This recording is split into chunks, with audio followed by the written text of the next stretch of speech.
Allahu Allahu Allahu Allah Allahu Allahu Allahu Allah. Assalamualaikum warahmatullahi wabarakatuh. Alhamdulillah hamdan katsiran wa subhanallahi bukratan wa asila. Wassalatu wassalamu ala ashrafi khalqillahi bashiran wa nadhira wa da'iyan ila Allahi bi'idhnihi wa sirajan munira. Sallallahu ala sayyidina wa nabiyyina maulana Muhammadin tasliman kathiran kathira.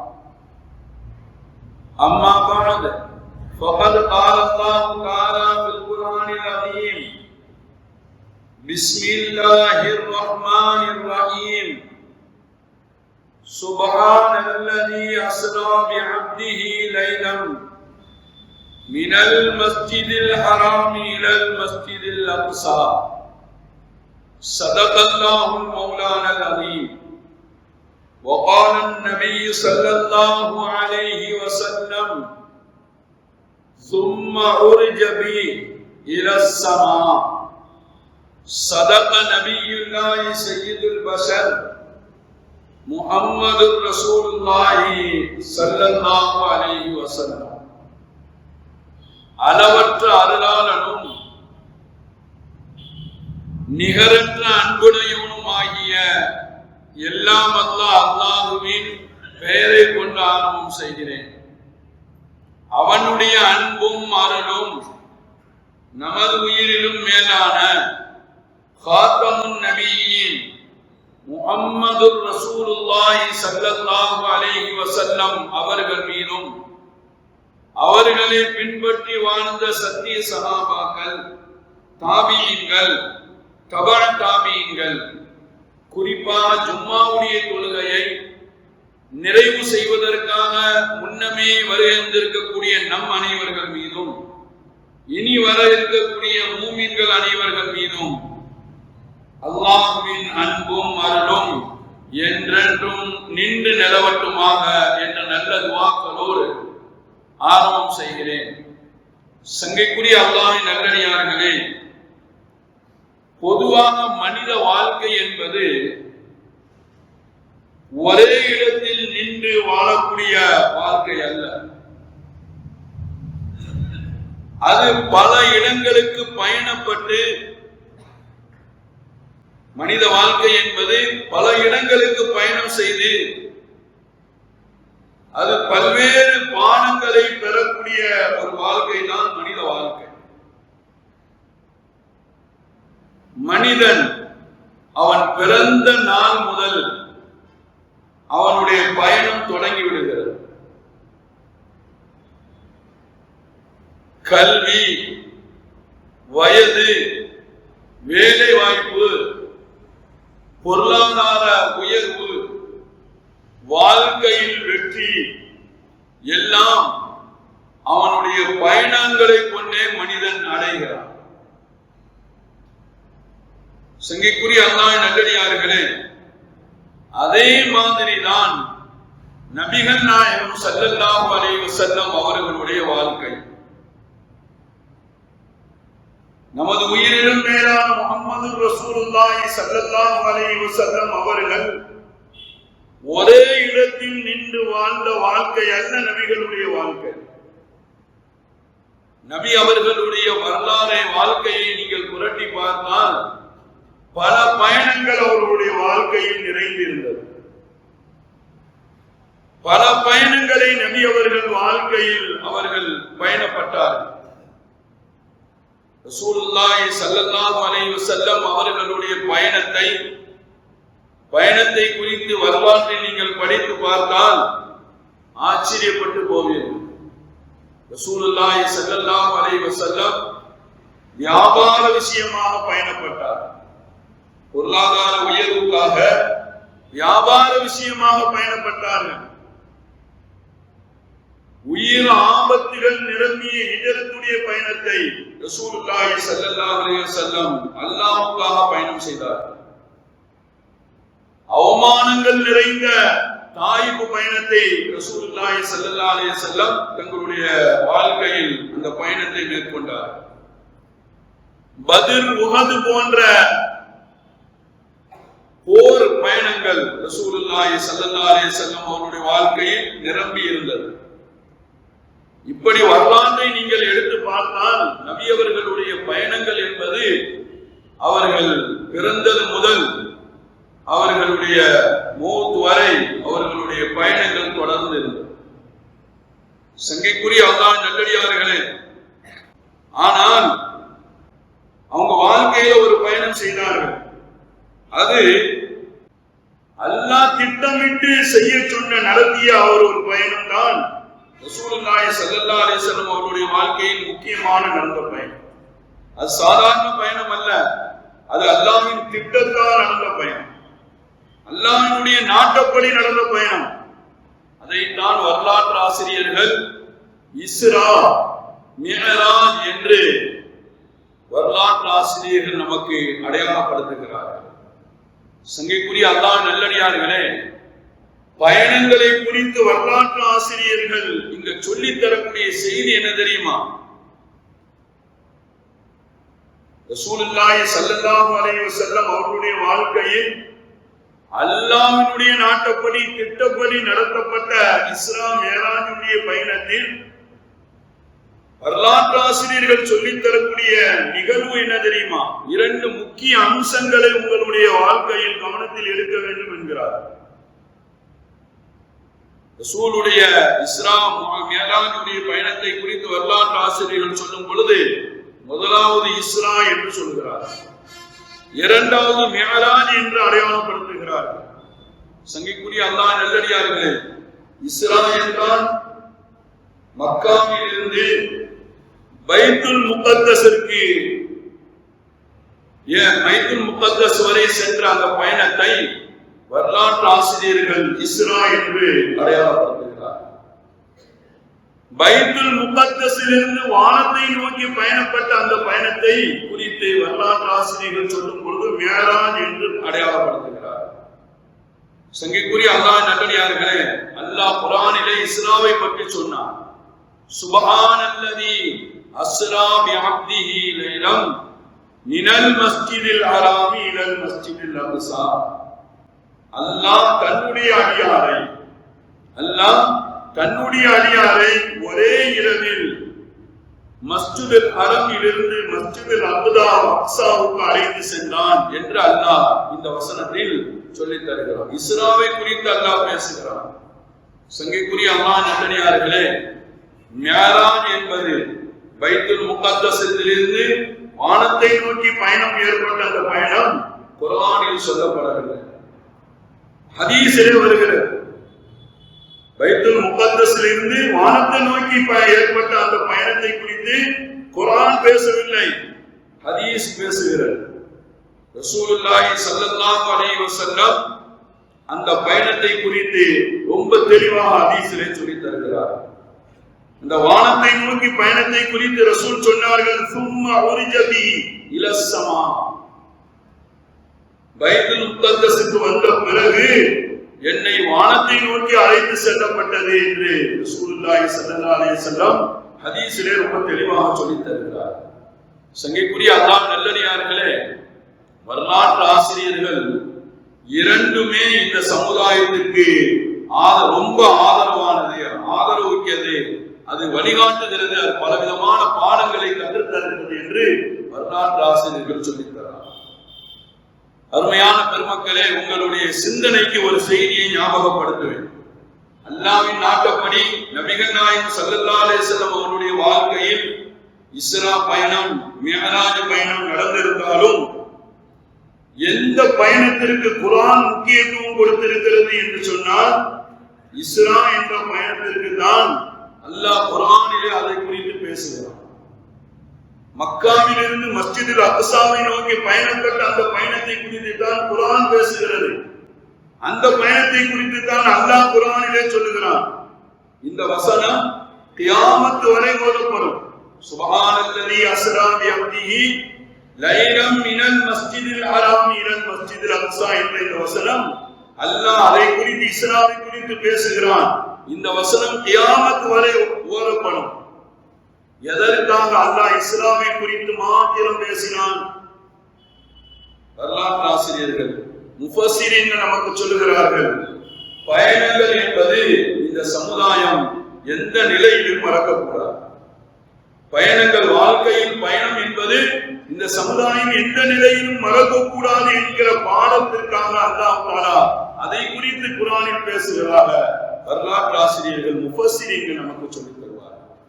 சங்கைக்குரிய அல்லாஹ் நல்லடியார்களே, ஏன் தெரியுமா அல்லாஹ் இஸ்ராவை மாத்திரம் ஏன் பேசுகிறான்?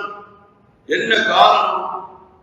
சங்கைக்குரிய அல்லாஹ் நல்லடியார்களே, ஒவ்வொரு மனித வாழ்க்கையிலும் பயணங்கள் தான் அவருடைய வாழ்க்கையில் வெற்றியை அடைய செய்கிறது, வேலை வாய்ப்பை பெற செய்கிறது, உங்களுடைய வாழ்க்கையில் பொருளாதாரத்தை ஈட்டி தருகிறது. பிறரிடம் தேவையாகாமல் தண்ணீரை போடு அந்த பயணங்கள் தான் உங்களை வாழ வைக்கிறது. இந்த உலகத்தில் மற்றவர்களுடைய பார்வையில், அல்லாஹ்வின் பார்வையில் உங்களை கண்ணியத்தோடு வாழ வைக்கிறது உங்களுடைய பயணம் என்பதற்காக அல்லாஹ் இஸ்ராவை குறித்து குர்ஆனில் பேசுவதாக முஃபஸ்ஸிரீன்கள் சொல்லித் தருகிறார். சங்கைக்குரிய அல்லாஹ் நல்லடியார்களே, நபிகள் நாயகம் ஸல்லல்லாஹு அலைஹி வஸல்லம் அவர்களுடைய பயணத்தை குறித்து வரலாறு பட்டியலிட்டு பேசும். தாயின் மடியில் இருந்து பாட்டனாரின் பாதுகாப்புக்கு நபி அவர்கள் பயணம் செய்தார்கள். பாட்டனாரின் பாதுகாப்பில் இருந்து துணைவியாரின் பாதுகாப்புக்காக நபி அவர்கள் பயணம் செய்தார்கள். ஒரு காலகட்டத்திற்கு பிறகு பொருளாதார உயர்வுக்காக, வியாபாரத்துக்காக நபி அவர்கள் பயணப்பட்டதாக வரலாறு பட்டியலிட்டு சொல்லும். அதே போல் மக்காவில் இருந்து தாயிஃபுக்கு நபி அவர்கள் பயணப்பட்டதை வரலாறு பட்டியலிட்டு சொல்லும். இப்படி ஒவ்வொரு பயணமும், நபி அவர்களுடைய ஒவ்வொரு பயணமும் நபி அவர்களுக்கு ஒரு பாடத்தை, ஒரு உயர்வை கொடுத்தது என்று வரலாற்று ஆசிரியர்கள் நமக்கு சொல்லித் தருகிறார். சங்கைக்குரிய அல்லாஹ் நல்லடியார்களே, நீங்கள் வரலாற்றை புரட்டி பார்த்தால், நபி அவர்களுடைய வரலாறாக இருக்கட்டும், உலகத்தில் வாழக்கூடியவர்களுடைய வரலாறை நீங்கள் புரட்டி பார்த்தாலும் யாரும் ஒரே இடத்தில் இருந்து வெற்றியை சந்தித்ததாக, யாரும் ஒரே இடத்தில், பிறந்த இடத்தில் இருந்து வாழ்ந்து உயர்ந்ததாக சரித்திரம் கிடையாது. ஒரு இடத்தில் இருந்து ஒரு இடத்திற்கு பயணப்பட்ட பிறகுதான் வெற்றி மனிதனுக்கு அது கிட்டுகிறது. ஒரு இடத்திலிருந்து இன்னொரு இடத்திற்கு பயணப்படும் போதுதான் உங்களுடைய உயர்வு, அந்த பயணம் உங்களுக்கு ஏற்படுத்தி தருவதாக வரலாற்று ஆசிரியர் சொல்லியிருக்கிறார். இதைத்தான், இந்த பாடத்தை தான் நபிகள் நாயகம் ஸல்லல்லாஹு அலைஹி வஸல்லம் மிஅராஜுடைய பயணம் இந்த சமுதாயத்திற்கு கற்றுக் கொடுப்பதாக வரலாற்று ஆசிரியர்கள் சொல்றாங்க. சங்கைக்குரிய அல்லாஹ் நல்லடியார்களே, நபிகள் நாயகம் ஸல்லல்லாஹு அலைஹி வஸல்லம் அவருடைய மிஅராஜுடைய பயணத்தை குறித்து நீங்கள் வரலாற்றை படித்து பார்த்தால், வாசித்து பார்த்தால், இந்த பாடத்தை தான் நபியினுடைய பயணங்கள் சொல்லித் தருவதாக வரலாற்று ஆசிரியர்கள் சொல்லித் தருவாங்க. நபி அவர்களுடைய மிஅராஜுடைய பயணம் நபி அவர்களை சோதனையில் இருந்து உயர்வுக்கு கொண்டு சென்றதாக வரலாற்று ஆசிரியர்கள் அவர்கள் கோடிட்டு காட்டுகிறார். ரசூலுல்லாஹி ஸல்லல்லாஹு அலைஹி வஸல்லம் தாயிஃபுக்கு பயணப்பட்டார். மக்காவில் இருந்து தங்களுக்கு ஆதரவாக இருந்த பாட்டனாருடைய வஃபாத்துக்கு பிறகு, துணைவியாருடைய வஃபாத்துக்கு பிறகு ஆதரவு இல்லாமல் மக்காவில் இருந்த போது தாயிஃபுக்கு பயணப்பட்டார். ஆனால் அந்த பயணத்தை எடுத்து பாருங்கள், அங்கே அவமானப்பட்டார். தங்களுக்கு ஆதரவு தேடி போனார்கள், அங்கே அவமானப்பட்டார்கள், கல்லடிப்பட்டு காயப்பட்டார்கள், அந்த ஊரை விட்டே விரட்டி அடிக்கப்பட்டார்கள். நபிகள் நாயகம் ஸல்லல்லாஹு அலைஹி வஸல்லம் தாயிஃபுடைய பயணம் பட்டியலிட்டு சொல்லும். அதே போல ஹிஜ்ரத்துடைய பயணத்தை நீங்கள் எடுத்து பார்த்தால், மக்காவில் இருந்து மதீனாவுக்கு ஹிஜ்ரத் செய்த அந்த பயணத்தை நீங்கள் படித்து பார்த்தால், உயிர் ஆபத்துகள் நிறைந்த பயணத்தை நபி அவர்கள் மேற்கொண்டார். நபியினுடைய தலையை கொண்டு வருபவர்களுக்கு பரிசான 100 ஒட்டகம் வழங்கப்படும் என்று பொது அறிவிப்பு செய்யப்பட்டிருந்தது. உயிர் ஆபத்துகள் நிறைந்திருந்தது. குகையில் போய் தங்கும் போது பலவிதமான உயிர் ஜீவராசிகளுடைய பயம் இருந்தது, எதிரிகளுடைய பயம் இருந்தது. நபி அவர்களுடைய ஹிஜ்ரத் பயணம், அதே போல நபி அவர்களுடைய போருக்கான பயணத்தை நீங்கள் எடுத்துக்கொண்டால் தடவாளங்களும் போருக்கு தேவையான படை வீரர்களும் குறைவான நிலையில் உள்ளது. பயம் நிறைந்த ஒரு பயணம், துவா அதிகமாக இருந்தது. இப்படி ஒவ்வொரு பயணத்தையும் நீங்கள் எடுத்து பார்த்தால் அது சோதனையாகவே இருந்தது. ஆனால் அந்த பயணம் என்பது நபி அவர்களுடைய வாழ்க்கையை வீணடிக்கவில்லை. உதாரணமாக மேராஜுடைய பயணம் உயரின் உச்சத்தில் கொண்டு வைத்ததாக வரலாற்று ஆசிரியர்கள் எழுதுகிறார். நபி அவர்களுடைய மேராஜ் பயணம் மனிதர்கள் விரட்டினார்கள் ஊரை விட்டு, அல்லாஹ் வானத்தின் பக்கம் உயர்த்தினார். மக்காவிலிருந்து தாயிஃபுக்கு போன பயணம் அவர்கள் நினைத்த மாதிரி அமையவில்லை, ஊரை விட்டு விரட்டப்பட்டார்கள். ஆனால் அல்லாஹ் வானத்தின் பக்கம் உயர்த்தினார். அந்த பயணம் அல்லாஹ்வுடைய மேராஜுக்கு அழைத்து செல்லக்கூடிய உயர்வுக்கு நபி அவர்களை கொண்டு சென்றதாக வரலாற்று ஆசிரியர்கள் எழுதுகிறார். சங்கைக்குரிய அல்லாஹ் நல்லடியார்களே, நபி அவர்களுடைய மேராஜ் பயணம் கொடுத்த உயர்வு என்ன தெரியுமா? அங்கே ஒரு மரியாதை. நபி அவர்களை வானத்துக்கு அழைத்து போய் அல்லாஹ் கொடுத்த மரியாதை, அந்த பயணத்தின் வெற்றியின் தொழுகை எல்லாமே நபி அவர்களுக்கு கிடைத்தது தாயிஃபினுடைய பயணம் தான் அது என்று வரலாற்று ஆசிரியர் எழுதுகிறார். சங்கைக்குரிய அல்லாஹ் நல்லடியார்களே, பூமியில் அவமானப்பட்டார்கள், வானத்தில் மதிக்கப்பட்டார்கள். பூமியில் அவமானப்பட்டார்கள், விருத்தப்பட்டார்கள், அல்லாஹ் காயடிப்பட்டார்கள். ஆனால் வானத்தில் அவ்வளவு மரியாதை கொடுக்கப்பட்டதாக வரலாறு சொல்லித் தருகிறது. அல்லாஹ் குர்ஆனிலே சொன்னார். அல்லாஹ் குர்ஆனிலே ஒரு இடத்தில் சொன்னார், உயர்வு யாருக்கு கிடைக்கும் தெரியுமா? உங்களுடைய வாழ்க்கையில் உயர்வு வேண்டும் என்று நீங்கள் ஆசைப்பட்டால், வேலை வாய்ப்பு வேண்டும் என்று ஆசைப்பட்டால், உங்களுடைய வாழ்க்கையில் வெற்றி பெற வேண்டும் என்று ஆசைப்பட்டால் பயணம் மேற்கொள்ளுங்கள் என்கிறான் அல்லாஹ். சொன்னான்,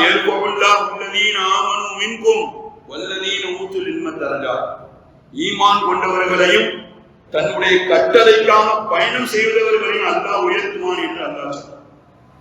யாரெல்லாம் பயணம் செய்கிறார்களோ, வேலைக்காக, கல்வியை தேடி, உயர்வுக்காக, பொருளாதாரத்தை தேடி யாரெல்லாம் பயணம் செய்கிறார்களோ அவர்களுடைய பயணத்தை கொண்டு அல்லாஹ் உங்களை உயர்த்துவான் என்று அல்லாஹ் குர்ஆன் ஷரீஃபிலே சொல்லித் தருகிறார். சங்கைக்குரிய அல்லாஹ் நல்லடியார்கள், எனவே ஒவ்வொரு மனிதனுடைய வாழ்க்கையிலும் உயர்வு வேண்டும் என்றார், பொருளாதார உயர்வு வேண்டும் என்றார், கல்வியில் உயர வேண்டும் என்றார், உங்களுடைய வாழ்க்கையில் எல்லா தேவைகளும் நிறைவு பெற வேண்டும் என்றார், நீங்கள் பயணம் செய்யுங்கள் அதை நோக்கி. அல்லாஹ் அந்த பயணத்தின் மூலமாக நீங்கள் எதை நோக்கி பயணப்படுகிறீர்களோ அதிலே உங்களுக்கு உயர்வை தருவான் என்று மிஅராஜினுடைய பயணம் இந்த சமுதாயத்திற்கு கற்றுத் தருவதாக வரலாற்று ஆசிரியர்கள் சொல்லித் தர்றார். சங்கைக்குரிய அல்லாஹ் நல்லடியார்களே, ரசூலுல்லாஹி ஸல்லல்லாஹு அலைஹி வஸல்லம் அவர்களுக்கு ஒரு கட்டம், மதீனா மக்காவுல தங்கினா ஒரு பாதுகாப்பு. ஆனா அந்த மக்காவை விட்டும் புறப்பட்டனா உயிர் ஆபத்து இருக்கு. அப்படிப்பட்ட ஒரு நிலை ஹிஜ்ரத்தினுடைய நேரம். அல்லாஹ் மக்காவை விட்டும் புறப்படுங்கன்னு சொல்லிட்டான். மதீனாவுக்கு பயணப்படுங்கன்னு அல்லாஹ்வுடைய கட்டளை. மக்காவிலிருந்து வெளியேறுங்கள் என்பது ரப்பூனுடைய கட்டளை. ஆனா போனா உயிர் ஆபத்து. மக்காவில் இருந்து ஓரளவு பாதுகாப்பு இருக்கும். அப்படிப்பட்ட ஒரு சூழல் அல்லாஹ்வுடைய கட்டளை. யார் அல்லாஹ்வுக்காக பயணப்படுகிறார்களோ அல்லாஹ் அவர்களை உயர்த்துவான் என்பதற்காக வரலாற்று ஆசிரியர்கள் ஒரு அழகான சம்பவத்தை பதிவு செய்யலாம்.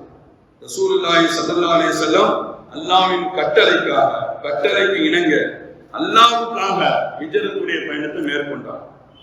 மக்காவிலிருந்து மதீனாவுக்கு பயணப்படக்கூடிய இந்த ஹிஜ்ரத்துடைய பயணம் ஓய்வுக்காக போகல. ரசூலுல்லாஹி ஸல்லல்லாஹு அலைஹி வஸல்லம் மக்காவுல ரொம்ப கஷ்டப்பட்டுட்டாங்க தீன் இஸ்லாத்துக்காக வேண்டி, இந்த தீனை பரப்புறதுக்காக வேண்டி. எனவே மதீனாவுல போய் ஓய்வு இருங்க என்பதற்காக நபி அவர்கள் மக்காவிலிருந்து ஹிஜ்ரத் செய்யல, மதீனாவுக்கு அல்லாஹ்வுக்காக ஹிஜ்ரத் செய்தார். அல்லாஹ் புறப்படுங்கன்னு சொல்றான், இந்த மக்காவுடைய பூமியை விட்டு வெளியேறுங்கன்னா மதீனாவை நோக்கி ஹிஜ்ரத் செய்யுங்கன்னு அல்லாஹ்வுடைய கட்டளைக்காக புறப்பட்டாங்க. சங்கைக்குரிய அல்லாஹ் நல்லடியார்களே, செல்வத்தை தேடி மதீனாவுக்கு போல. இங்க ரொம்ப கஷ்டப்படுறோம், ஏழையா இருக்கிறோம், சாப்பாட்டுக்கே வழி இல்ல, மதீனாவுக்கு போனா நிறைய சம்பாதிக்கலாம் அப்படிங்கிறதுக்கான மக்கள் மதீனாவுக்கு ஹிஜ்ரத் செய்யல. அதே போல பதவி கிடைக்கும் என்பதற்காக வேண்டி நபி அவர்கள் மதீனாவுக்கு ஹிஜ்ரத் செய்யல. பாதுகாப்பு கிடைக்கும் என்பதற்காக வேண்டி ஹிஜ்ரத் செய்யல. மக்காவுல ஒரு முஸ்லீமாக வாழ முடியல, நிம்மதியா தீனின்படி வாழ முடியல, அல்லாஹ்வை வணங்க முடியல, எனவே பாதுகாப்பு தேடி மதீனாவுக்கு ஹிஜ்ரத் செய்யல. அல்லாஹ் புறப்படுங்கன்னு சொன்னா, அல்லாஹ் வெளியேறுங்கன்னு சொன்னா, மதீனாவுக்கு ஹிஜ்ரத் செய்யுங்கன்னு சொன்னா அல்லாஹ்வுக்காக புறப்பட்டான். சங்கைக்குரிய அல்லாஹ் நல்லடியார்களே, அந்த ஹிஜ்ரத்துடைய பயணம் நபி அவர்களுக்கு சாதாரண உயர்வை கொடுக்கவில்லை, இந்த சமுதாயம் உலகத்தையே திரும்பி பார்க்கக்கூடிய வைக்கக்கூடிய அளவுக்கு ஒரு உயர்வை அந்த பயணம் கொடுத்ததா வரலாற்று ஆசிரியர்கள். மதீனா இஸ்லாத்தின் பிறப்பிடமாக மாறி இவங்க ஹிஜ்ரத் செய்த பிறகு அவங்களுடைய ஹிஜ்ரத்துடைய பயணம் மதீனாவை ஒரு இஸ்லாத்தின் பிறப்பிடமாக, ஒரு இஸ்லாம் உருவாகக்கூடிய ஒரு இடமாக அதை அல்லாஹ் மாற்றினார். அந்த பயணம் கொடுத்தது. அதே மாதிரி அங்க வாழ்ந்தவர்கள் முஹாஜிரீன்கள் அன்சாரிகளுடைய ஒற்றுமையை அல்லாஹ் கொடுத்தான் இந்த பயணத்தின் மூலமாக. மஸ்ஜித் நபவி உருவாகியது மதீனாவிலே. இஸ்லாம் மதீனாவில் இருந்துதான் பரவியது, வளர்ந்தது என்று வரலாற்று ஆசிரியர்கள் குறிப்பிடக்கூடிய அளவுக்கு நபி அவர்களுடைய ஹிஜ்ரத் பயணம் அவ்வளவு உயர்வை நபி அவர்களுக்கு கொடுத்ததாக வரலாற்று ஆசிரியர்கள் எழுதலாம். எனவே நீங்கள் எதை நோக்கி பயணப்படுகிறீர்களோ அதிலே அல்லாஹ் உங்களை உயர்த்துவான். நீங்க பிறந்த ஊர்லயே இருந்துட்டு உயரணும்னா உயர்வு யாருக்கும் சரித்திரம் இல்லை, யாருக்கும் அப்படி ஒரு உயர்வு கிடைச்சதாக வரலாற்று சரித்திரம் கிடையாது. உலக வரலாற்றில் நீங்கள் ஆய்வு செய்து பார்த்தாலும் நெல்சன் மண்டேலான்னு சொல்லுவாங்க, தென் ஆப்பிரிக்காவினுடைய தேச தலைவர், தென் ஆப்பிரிக்காவுடைய தேச தலைவர் என்று பாராட்டுக்குரியவர், நோபல் பரிசு பெற்றவர், மக்களால் உயர்ந்த அந்தஸ்தால் மதிக்கப்பட்டவர். அவருக்கு இந்த உயர்வு எவ்வாறு கிடைத்தது? வரலாற்று ஆசிரியர் பதிவு செய்யலாம். தென் ஆப்பிரிக்காவில் சாதாரண ஒரு இளைஞர் தான் நெல்சன் மண்டேலா. உலக வரலாற்றை நீங்க புரட்டி பார்த்தா நெல்சன் மண்டேலா ஒரு சாதாரண இளைஞர். அவர்கள் பிறந்த இடத்திலேயே அவர்கள் சாதாரணமாக வாழ்ந்திருந்தால் நம்மள மாதிரி அவர்கள் பேரு கூட வரலாறு மறந்துவிடும். பேரு கூட என்ன தெரியாம வரலாறு மறந்துவிடும். ஆனால் அவர் பயணம் செய்தார், சிறை பயணம் மேற்கொண்டார், நாட்டில் நடக்கக்கூடிய அநியாயத்துக்கு எதிராக குரல் கொடுத்தார், நாட்டிலே நடக்கக்கூடிய அநியாயத்துக்கு எதிராக போராட்டம் செய்தார். அது அமைதியாக வாழாம எதிராக குரல் கொடுத்ததினால், போராட்டம் செய்ததினால் அவரை கைது செய்தார். கைது செய்து சிறையில கொண்டு போட்டார். 27 வருஷம் சிறை கைதியாக பயணம் செய்தார். அவருடைய வாழ்க்கையின் பயணத்தில் 27 வருஷம் சிறை பயணம். ஒரே ஜெயில உடலால் அவர்கள் ஒரு இடத்திலேயே அவர்கள் கலந்தார்கள் என்பதையும் தாண்டி 27 வருஷம் அவர்களுடைய மனம் பயணப்பட்டு போனது. மனது இருக்க வளர்ந்து கொண்டே இருந்தது அவர்களுடைய வளர்ச்சி. சிறையை விட்டு 27 வருஷத்துக்கு பிறகு வெளியே வருகிறார். அந்த நாட்டினுடைய தேச தலைவராக மக்களால் தேர்ந்தெடுக்கப்பட்டார். தேச தலைவராக மக்களால் தேர்ந்தெடுக்கப்படுகிறார். பிற்காலத்தில் நோபல் பரிசு, அவர்கள் சிறந்த தலைவர் என்பதற்கு நோபல் பரிசு வழங்கப்படுகிறது. மக்கள் உயர்ந்த அந்தஸ்தில் அவர்களை கொண்டு வைக்கிறார்கள். வரலாற்று ஆசிரியர் குறிப்பிடுறாங்க, வாழ்க்கையில் நீங்கள் பயணம் செய்தால்தான் அந்த பயணம் தான் உங்களை என்ன செய்யும்? உயர்வில் கொண்டு கொடுக்கும். உங்களுக்கு உயர்வை கொடுக்கும், வெற்றியை கொடுக்கும், பொருளாதார வளர்ச்சியை ஏற்படுத்தி தரும், தன்னிறைவோடு இந்த பூமியில் உங்களை வாழ வைக்கும். ரசூலுடைய மேராஜுடைய பயணம் இந்த சமுதாயத்துக்கு கற்றுக்கொள்ளக்கூடிய முக்கியமான பாடம் என்னன்னா, நீங்க எதை தேடி பயணப்படுகிறீர்களோ அது விஷயத்தில் அல்லாஹ் உங்களுக்கு உயர்வு. எனவே நீங்கள் கல்வியை தேடி பயணப்படுறீங்களா, அல்லாஹ் உங்களுக்கு கல்வியை தரும். ஆனா நம்ம பிறந்த நாட்டை விட்டு குடும்பத்தை விட்டுட்டு போகணும்.